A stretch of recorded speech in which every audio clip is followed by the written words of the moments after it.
Hey y'all, it's me. Welcome back. Today I wanted to talk about making the most of that initial call with your lender. What information should you have ready before you call? What questions am I going to be answering just on that initial call? So let me start by saying this. I'm always happy to talk to you no matter where you're at in your process. So if you're just starting to think about buying a home, if you've been researching for months, or if you're ready to get pre-approved tomorrow, I'm here for you.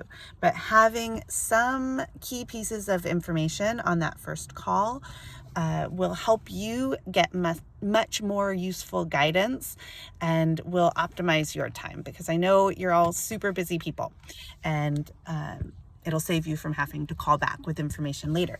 So the first thing in that initial call that I'm going to ask you about is your credit score. So I don't need to know the exact number, but having a rough idea is going to be really helpful for knowing what kind of loan programs you're going to qualify for and what kind of interest rates you can expect. And then next, we're going to ask about your income. So knowing about how much you make. We always start with your base income, but if you make bonuses or you get overtime, we can use that as well. But just as long as you have that initial base, that's enough to get us started. If your income varies, I would definitely estimate on the lower end. It's better to be conservative in these initial phone calls. So the next, we're probably going to ask you about your down payment. So how much do you have available to put down? Are you getting gifts from someone? How much do you have available? Now, that is going to help me understand what price range makes sense for you and also what loan programs are going to work best. Remember that it's not just the down payment that you need funds for. You're also going to need funds potentially for closing costs. So just how much are you willing to put towards this purchase? And then if you're looking to refinance, I would say know your current situation. So we're going to want to know about your current mortgage. What do you owe on that mortgage? What is your current interest rate? What is your current monthly payment? And if you're wanting to consolidate debts, how much are you going to consolidate? Having a recent mortgage statement is going to be really handy in this situation because it has all of the information right there. It should have your interest rate. It should have your balance. It should have information about your taxes, insurance. So if you're able to have a current mortgage statement handy when you make that first call, I would recommend it. A couple of other things that it's helpful for us to know is whether or not you're a first-time buyer, if you've owned property before, or currently own property. So if you're on title to anything, if you're working with a real estate agent, that's helpful to know. If you have a specific area or price range in mind, and then are you looking to purchase a primary residence, a second home, or are you looking to purchase an investment property or a multi-property home? All of that is information that can affect the products that are available to you. So knowing that information is going to help us lay out all of your options clearly. We may ask some questions in the initial call about your employment. So how long have you been with your current employer, or if you've recently changed jobs? I would say be really honest and lay it out for us all up front. If you have any concerns that you think could get in the way, let's talk about it right now, because you'd rather address it up front. It may not be a big deal. It may be something that we can document, but if we wait until later in the process, then it definitely can slow things down if we're trying to close, and sometimes even derail us completely.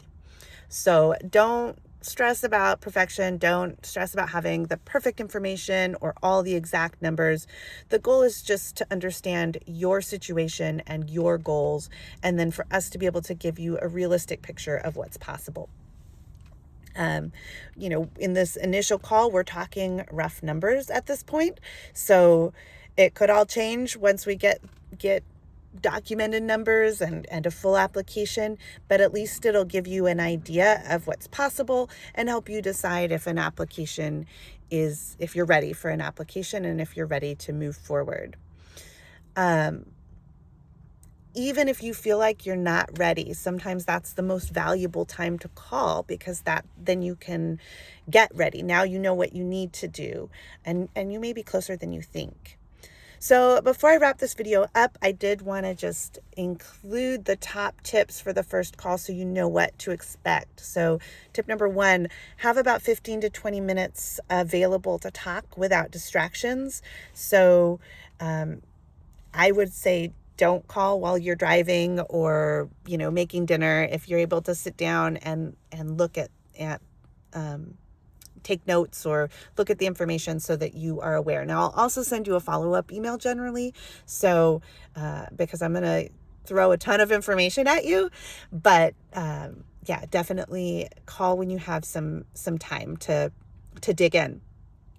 And then again, tip 2, have a pen and paper ready, because I'm going to give you some information about loan programs and estimated payments that you may want to just jot down before you get that follow-up email, in case you want to chat with anybody else about what we're talking about later.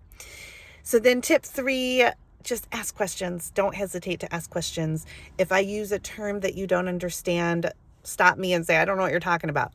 If something doesn't make sense, let me know, because this is about you and understanding your process, and it's a big purchase. So the most important thing is that you understand what's involved, how these loan programs work, and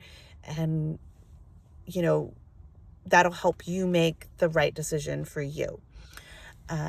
And then tip number 4, again, just be honest about your situation.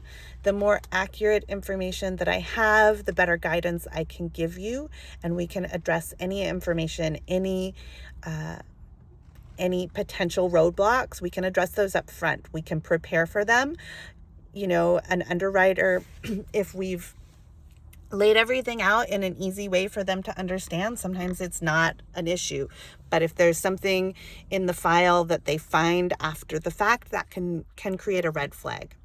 So again, remember, the first call with your lender should be informative and helpful, not stressful.